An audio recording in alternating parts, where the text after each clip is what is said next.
যারা কখনো লাড্ডু তৈরি করেনি তারা চাইলেও কিন্তু একদম মিষ্টির দোকানের মতো করে মতিচুর লাড্ডু তৈরি করে নিতে পারবে মাত্র কয়েক মিনিটে।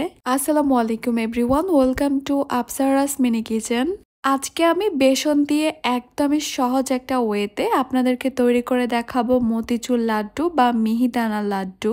বাসায় তৈরি করার পরেও এই লাড্ডুগুলো এতটা টেস্টি হয়েছে আর এতটা পারফেক্ট হয়েছে, আমার মনে হয় আপনারা আর কখনোই মিষ্টির দোকান থেকে লাড্ডু কিনে খাবেন না।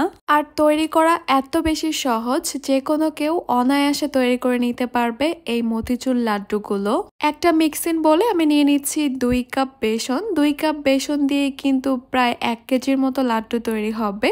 প্রয়োজনে আপনারা বেসনটা আরো কমিয়ে নিতে পারেন অথবা আরো বাড়িয়েও নিতে পারেন। এরপর এখানে দিয়ে দিব আমি 1 চিমটি পরিমাণ লবণ। লবণটা চাইলে আপনারা বাদ দিতে পারেন যদি মিষ্টি খাবারে লবণটা পছন্দ না করেন। এবার বেসনের সঙ্গে লবণটাকে আমি ভালোভাবে মিশিয়ে নিচ্ছি।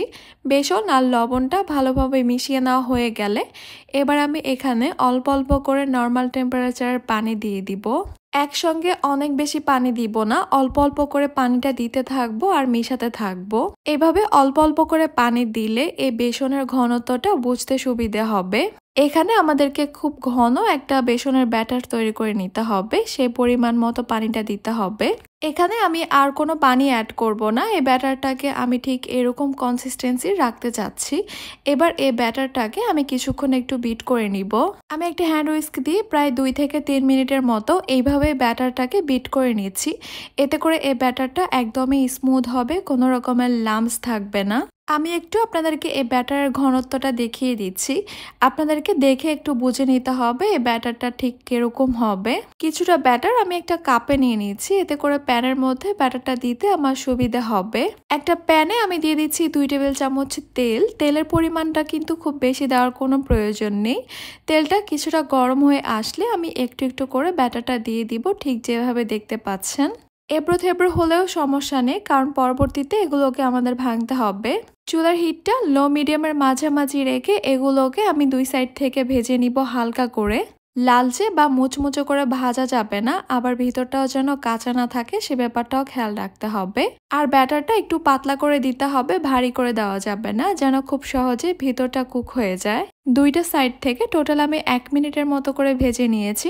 এরপর এগুলোকে আমি তুলে নিব। বাকি সবটুকু ব্যাটার দিয়ে আমি এইভাবেই প্যানকেকের মতো করে ভেজে তুলে নিব। সবগুলো ভেজে নেওয়া হয়ে গেলে এগুলোকে ঠান্ডা করে নিতে হবে। ঠান্ডা হয়ে যাওয়ার পর যেভাবে দেখতে পাচ্ছেন এভাবে হাত দিয়ে ছোট ছোট টুকরো করে ভেঙে নিচ্ছি। সবগুলো এভাবে ভেঙে নেওয়ার পর একটা ব্লেন্ডারের জাগে অল্প অল্প করে নিয়ে এগুলোকে গুঁড়া করে নিতে হবে। দেখতে পাচ্ছেন ব্লেন্ড করে নেওয়ার পর কিন্তু ঠিক এরকম হয়েছে, কিছুটা ব্রেড ক্রাম্বসের মতো দেখতে। একদমই ভালোভাবে গুঁড়া করা যাবে না, এরকমই রাখতে হবে। এগুলো একটা সাইডে রেখে দিচ্ছি। এবার একটা প্যানে নিয়ে নিব আমি 1 কাপ চিনি। 1 কাপ চিনির জন্য এখানে দিয়ে দিব আমি হাফ কাপ পানি। তার মানে যতটা চিনি নিব তার অর্ধেক পানি নিতে হবে, আর এটাই হচ্ছে সঠিক মেজারমেন্ট। নেড়ে চেড়ে চিনিটাকে ভালোভাবে মিশিয়ে নিচ্ছি। এরপর এখানে দিয়ে দিব 1 চিমটির মতো এলাচ গুঁড়া, এতে করে খুব সুন্দর একটা ফ্লেভার আসবে। আবারও ভালোভাবে নেড়ে চেড়ে মিশিয়ে নিচ্ছি আর অপেক্ষা করব চিনিটা ভালোভাবে গলে যাওয়া পর্যন্ত। এই শিরাটার মধ্যে কিন্তু কোনো রকমের 1 তার বা 2 তার তুলতে হবে না। হাতে নিয়ে এইভাবে একটু ধরলে যদি চিটচিটে একটা ভাব আসে তাহলে বুঝতে হবে এই শিরাটা পারফেক্টলি তৈরি হয়েছে। লাড্ডুর মধ্যে খুব সুন্দর একটা কালার আসার জন্য এখানে আমি সামান্য জর্দার রং দিয়ে দিচ্ছি। আপনারা চাইলে ইয়েলো ফুড কালার অথবা অরেঞ্জ ফুড কালারও দিতে পারেন। আমাদের শিরাটা কিন্তু তৈরি করা হয়ে গেছে, এটাকে বেশিক্ষণ জাল করে ঘন করা যাবে না। ঠিক এই অবস্থায় আমি বেসনের ব্রেড ক্রাম্বসগুলো এখানে দিয়ে দিব। সঙ্গে সঙ্গে এগুলোকে অনবরত নেড়ে চেড়ে মিশিয়ে নিব। কয়েক সেকেন্ডের মধ্যেই দেখতে পারবেন চিনি শিরাটা আর বেসনের ব্রেড ক্রাম্বসগুলো অ্যাবজর্ব হয়ে গেছে। ঠিক এই অবস্থায় আমি এখানে দিয়ে দিব 2 টেবিল চামচ ঘি। ঘিটা কিন্তু কোনোভাবেই স্কিপ করা যাবে না, অবশ্যই দিতে হবে। সবকিছুকে এরকম অনবরত নেড়ে চেড়ে আমি প্রায় আরো 2 মিনিটের মতো ভেজে নিয়েছি। এরপর চুলাটাকে আমি অফ করে দিব আর একটু চেক করে নিচ্ছি আমাদের এই মিশ্রণটা কি ঠিকঠাকভাবে হয়েছে কিনা, মানে আমাদের লাড্ডুগুলোকে ঠিকঠাকভাবে তৈরি করা যাবে যাবে কিনা। সবকিছু ঠিক আছে। এবার আমি এখানে দিয়ে দিব 1 টেবিল চামচ পেস্তা বাদাম কুচি।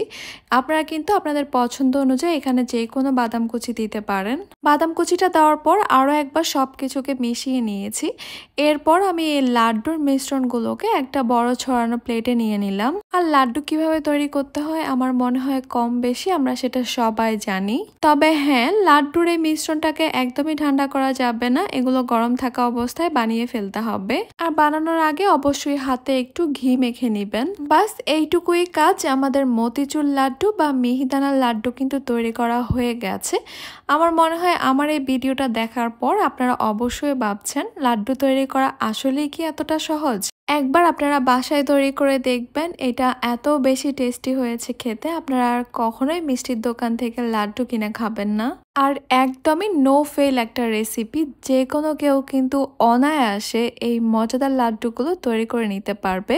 আশা করছি আমার আজকের রেসিপি আপনাদের কাছে খুবই ভালো লেগেছে আর সহজও লেগেছে। তাহলে আজকে এই পর্যন্তই। সবাই অনেক বেশি ভালো থাকবেন, সুস্থ থাকবেন। আল্লাহ হাফেজ।